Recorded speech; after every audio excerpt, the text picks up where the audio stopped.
Welcome to the CO5 Live podcast. Today's topic is a serious one: inflation in Australia and China. To understand this issue, we're exploring some questions. 1. What is inflation? 2. How is inflation measured? 3. What is the current data on inflation with analysis and explanation? And 4. And an assessment on the economic performance of China and Australia based on inflation. So what actually is inflation? Well, we asked expert economists CJ and MG to join us on this podcast.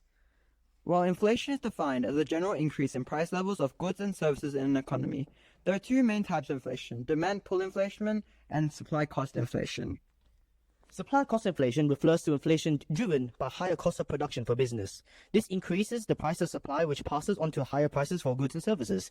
Supply cost inflation usually occurs due to shocks in supply. For example, the embargoing of Russian oil towards the Ukraine invasion. On the other hand, demand inflation occurs with higher aggregate demand, usually stemming from fluctuations in the business cycle or consumer confidence.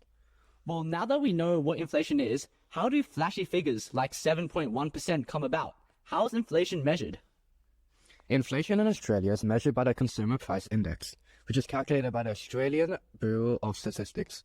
Publishing it every quarter, this figure is the percentage change in prices of a basket, with weighted averages of goods and services bought by households. The goods are weighted to reflect how particular goods and services are spent more on, such as groceries, housing, and subscriptions, compared to one-time purchases such as a TV. Thank you, CJ. Now that we understand what inflation is, let's analyze a practical case study. We will be comparing inflation in China and Australia over the last 5 years.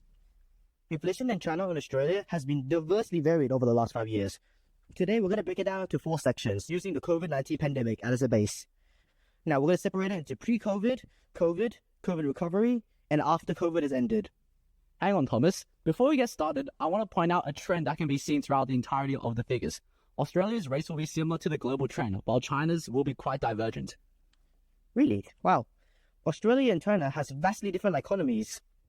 The reason Australia's figures are closer to the trend is due to the fact that Australia has a more modernized and globalized economy, heavily dependent on international interconnectedness, and thus is susceptible to global trends. Okay, please continue, Thomas. Well, pre-COVID inflation, Australia sat just below the RBA target of 2 to 3%, a healthy level. In China, there were not massive differences on average. Inflation in China sat around 3%. China's slightly higher rate is due to the economic growth surge it experienced. In fact, in 2019, China had a very high GDP growth rate of 6%, compared to Australia's 2.2%.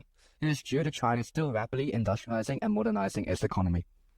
While inflation remained at healthy rates in both countries during 2019 and 2020, the COVID pandemic impacted both countries, forcing them into lockdown, and economic activity took a sharp downturn, not seen since the GFC recession of 2007 to 2008.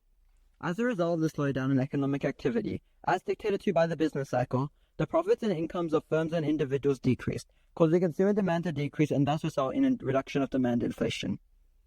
This is caused by a worldwide effect and resulted in plummeting price increases, which both China and Australia both entered a brief period of deflation throughout the COVID pandemic.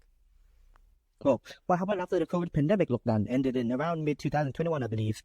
After lockdowns ended after mid-2021, people began going back to work and economic... Created using Powtoon.